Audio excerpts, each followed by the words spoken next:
प्रत्यारोप केले जातात त्यावरती काय सांगाल? आज पक्षाने तुमची हकालपट्टी केलेली आहे. काय तुमची आता भूमिका काय असणार आहे तुमची? नाही मला समजलं आता. मी मला हक्कलपट्टी केली म्हणून. पण हक्कलपट्टी का केली हे काल मी प्रेस घेऊनच विचारलं होतं. पण बहुतेक कोणाला सांगायचं नव्हतं. रिंग झाली होती.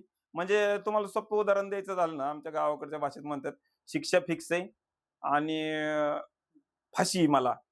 हे अगोदरच ठरलं होतं. हे पूर्ण प्लॅन्ड होतं आणि ते रेकॉर्डिंग माझं नाही आणि ते तुमच्याकडे आलं कसं?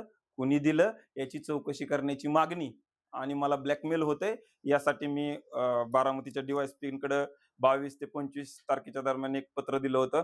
त्याचा काही त्याच्यावर चौकशी झाली नाही. नंतर माझ्यावरती एक गुन्हा दाखल झाला आणि परत ती ऑडिओ क्लिप अगोदरच मला सांगितलं होतं, तुझी ऑडिओ क्लिप आम्ही व्हायरल करू आणि हे सगळं झालं. हे प्री प्लॅन्ड आहे. हे अपेक्षित आहे. काय नाही ह्याच्यात काही वेगळं नाही.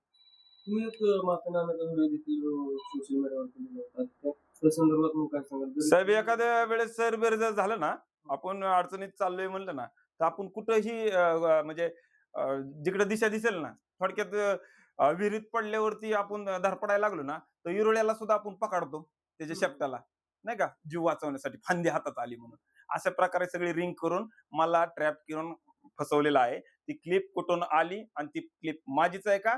आणि ती क्लिप कुणी वाजवाय दिली आणि का माझ्यावरती त्याचा आरोप लावला गेला याचा शोध होईपर्यंत ती क्लिप माझी नाही आणि मी त्याचा इन्कारच करतोय. 1 सेकंदाच्या क्लिपवर कसं समजणार? तुम्ही कसं ठरवलं हो?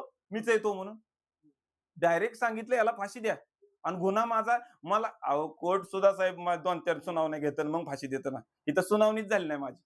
आज जी पक्षाने भूमिका घेतली त्यावरती तुम्ही सुनेत्रा वहिनींची भेट घेऊन तुमची बाजू मांडणार आहात का? सुनेत्रा वहिनींना म्हणजे पत्रकार परिषद घेतली ना शहराध्यक्ष, तालुका हं. अध्यक्ष त्यांचा ज्यावेळेस निरोप आलता ना मला, त्यावेळेस मी म्हणलं होतं, आदरणीय वहिनी साहेबांच्या समोर माझी काय भूमिका मांडायची आहे, मी काय केलंय विचारायचंय, तुम्हाला कुणी काय ऐकवलंय ते मला सांगा आणि ह्या सगळ्या गोष्टीसाठी मी त्यांची वेळ मागितली होती. त्यांनी मला म्हणजे या लोकांनी मला रिंग केल्यामुळे तिथपर्यंत पोहोचू दिलं नाही.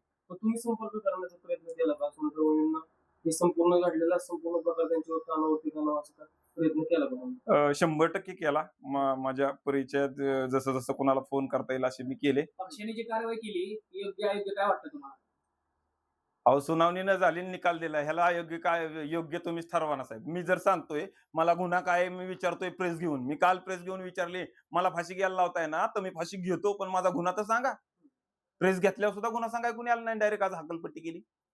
होते तुम्ही दादांच्या अपघात स्थळावरती जाऊन त्या ठिकाणी भूमिका मांडणार होतात. काय नेमकी भूमिका होती? काय साहेब मी काल प्रेसमध्ये सांगितलं, मी फावं तर तुमचा राजीनामा देतो. मला वेळ द्या. मी उद्याच्याला अन्नत्याग म्हणजे 9 तारखेला अन्नत्याग करून तिथं आत्मक्लेश करणार आहे अपघाताच्या इथं. तर त्या आशयाचं पत्र आज सकाळी मी ग्रामीण पोलीस स्टेशनचे पी-आय यांना दिलं. तर त्यांनी मला स्पष्ट नकार दिला आणि मज्जाव केला. तुमच्या जीवितास धोका आहे. आता मला सीरियस मी जी 22 तारखेला म्हणलोय ना, की माझ्या जीवाला धोका आहे. पोलिसांना आत्ताशीच समजलं बहुतेक आज. माझ्या जीवाला धोका आहे. म्हणून त्यांनी सांगितलं तुम्हाला तिथं जाता येणार नाही. अन्याय चालू आहे. रिंग केलेली आहे. याचा निकाल फायनल आहे. त्यामुळं केसच चालली नाही साहेब. डायरेक्ट ड्राफ्ट म्हणजे हुकुमशाही आली. हुकुमशाही आली. डायरेक्ट आदेश. डायरेक्ट आदेश. या सर्व प्रकरणावर नेमकी इथून पुढची तुमची नेमकी भूमिका काय असणार आहे? ठोस भूमिका. माझं राजकारण संपवण्यासाठी हा प्री प्लॅन्ड प्लॅन आहे आणि माझं राजकारण संपू पाहणारी एक टोळी सक्रिय आहे. दादा असताना ती एक एकटी लढत होती. आत्ता त्यांनी टोळी केलेली आहे माझ्या भोवती आणि रिंग केली आणि त्या रिंगेतून मला बाहेर निघून द्यायचं नाही. का? तर माझं राजकारण संपवावं. बिनविरोध नगरसेवक मी 21 नोव्हेंबर 2025 ला झालो ना, त्या दिवशीपासून आजपर्यंत माझ्यावरती इतके अनेक भयानक प्रसंग आले, माझ्या कुटुंबावरती आले आणि वेगवेगळी बदनामी करत सुटल्यात हो. त्यांना कुणी सांगितलं? कशाची पुष्टी? वाटेल ती जीभ येतात, बोलतात, कमरेच्या खाली शिव्या देतात.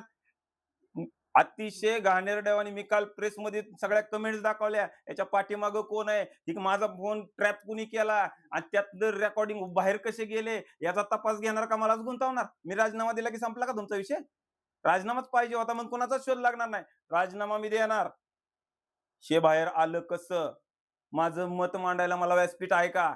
जर मला व्यासपीठ नसेल, तर मी 18 वर्ष संघर्ष केलाय. मी स्वतःचं व्यासपीठ स्वतः निर्माण केलंय.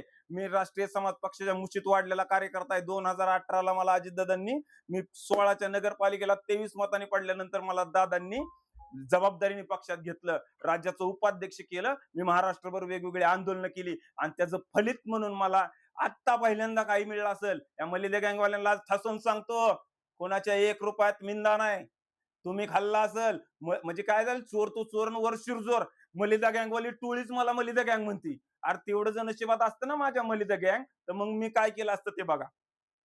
मी मलिदा गँग मधला नाही. मलिदा गँगवाल्यांनी अजून म्हणजे ते हात पुसायचे राहिलेत त्यांचे खाल्लेले, आणि त्या खरकाट्या हातानेच त्यांनी माझा गेम केला. सकाळी देखील अनेक नगरसेविकांनी हम्म. ओएसडीकडे सह्यांचं निवेदन दिलेलं आहे. की नगरसेवक पदावरून तुम्हाला ते माझे सहकारी मित्र जे आहेत काही, ते मला आडून आडून गोळ्या मारत होते काल. वेगवेगळ्या फेक अकाउंटवरून माझा राजीनामा मागत होते आणि टेम्पो तयार करत होते. आज फक्त उघडपणे गेले. अहो ते बी गेले नसते. त्यांना माहिती आहे किशोर कसा आहे. किशोरचा संघर्ष त्यांनी बघितलाय, किशोरची चळवळ बघितली. त्यांना प्रेशर करून बोलावण्यात आलं, एका जागेवरती सह्या घेतल्या आणि ते ठीक आहे घेतल्या सह्या. मी म्हणतोय की हे राजीनाम्यासाठीच चाललंय ना. त्यांच्यावर देखील दबाव आहे असं तुमचं. अहो माणसाची इतकी कुचंबना, ती नगरपालिकेतला आमचा ग्रुप आहे साहेब, त्याच्यावरती नगरसेवक झालो ना आम्ही. आजपर्यंत एक मिटिंग नाही. मिटिंग घ्या म्हणून लोकांना त्या ग्रुपवरती म्हणावं लागतंय, शिवसाहेब मिटिंग घ्या की, नगराध्यक्ष साहेब मिटिंग घ्या की. अजून मिटिंग नाही हो साहेब. त्यामुळे ऐका, सगळेच अस्वस्थ आहे, सिस्टीम अस्वस्थ आहे. मी सांगतो, एक बदनाम गलीचा मला फक्त आता प्रमुख केलाय. त्या बदनाम गलीत एकटा राहायला पाठवले ना, एक एक करून अख्खं शहर त्या बदनाम गलीत येईल आणि एका दिवशी त्या शहराचा नगराध्यक्ष मी होईल. किशोर मासाळ बिनविरोध नगरसेवक त्या ठिकाणी झाले. किशोर मासाळांना असं टार्गेट करून नेमकं या मागे कोण आहे? किशोर मासाळांना काय वाटतं की नेमकं तुम्हाला त्याच्या मागचं काय? मी काल प्रेसमध्येच सांगितलं, याच्या मागे कोण आहे, काय कसं आहे, हे सगळं विथ प्रूफ मी आपल्याला देणार आहे. आता रोजच आपली भेट होणार आहे. आज फक्त तुम्ही त्या हकालपट्टी बाबत आलाय. ह्या हकालपट्टी अपेक्षितच होती. अपेक्षित होती ना. अहो काय गुन्हा, तुम्ही सांगा बरं, कोणाची ऑडिओ क्लिप ती सांगा. कसं ठरवाल तुम्ही ऑडिओ क्लिप? काय असते माहितीये का, जर निकाल फिक्स असेल का नाही, तिथं वकील देऊन काम होत नसतं. वकिलाचा ना कोणाचा घास, मला फाशीची सजा. पक्षाने जो आता निर्णय घेतलेला आहे त्या निर्णयावरून किशोर मासाळ चळवळीतले कार्यकर्ते आणि किशोर मासाळांचा प्रवेश घ्यायला कुठल्या आत्ताच जे अर्ध कॅबिनेट मंत्रिमंडळ आहे ना, त्या हल्ला बोलला धाराशिवला दादांनी माझा प्रवेश केला ना, तिथं होते तटकरे साहेब, आणि आज त्याच तटकरे साहेबांनी माझी हकालपट्टी केली. पुढे जाऊन काय भूमिका असणार आहे? कुठल्या पक्षात माझं राजकारण संपवायसाठी चाललेला गेम आहे. माझं राजकारण संपणार नाही. मी राजकीय भूमिका घेणार आणि ठासून घेणार. मी कोण्या घडवलेला किंवा कोणाच्या आशीर्वादानं घडलेला कार्यकर्ता नाही. मी चळवळीच्या मुशीतनं तयार झालोय, संघर्ष केलाय. गेल्या निवडणुकीला मी 23 मतांनी पडलोय. आता मी बिनविरोध झालोय. माझी लोक माझ्यावर प्रेम करतात. माझ्या लोकांच्या सह्या ना, 6500 लोकांच्या सह्या ना, घ्या राजीनामा. लोक माझे 20 लिटर दूध आज माझ्या घरचं गेले. काल 20 लिटर दूध चहा पाण्याला गेले. राजीनामा द्यायची गरज नाही म्हणले, तुम्हाला ट्रॅप केलं जातंय, तुम्हाला अडकवलं जातंय. ती लोक धडाधडा, आता तुम्ही माझ्या प्रभागात जाऊन विचारा, ट्रॅप कुणी केलाय म्हणा. धडाधडा नावं घेतात माणसं. हाय हाय हाय. हे सगळं जे काही षडयंत्र तुमच्या विरोधात चाललंय हा. ते तुम्ही कधी पुढे आणणार आहे नेमकं? मी सांगितलं ना तुला. अहो मला आणि ह्याच्या ऐका ना, पुढे काय नगरसेवक? नशीब माझं चांगलं साहेब. मला येरवड्यालाच पाठवायचा प्लॅन होता आणि तिकडून येस तर माझा राजीनामा घेऊन खेळ खालास. थोडा लोकांचा अभ्यास कमी आहे.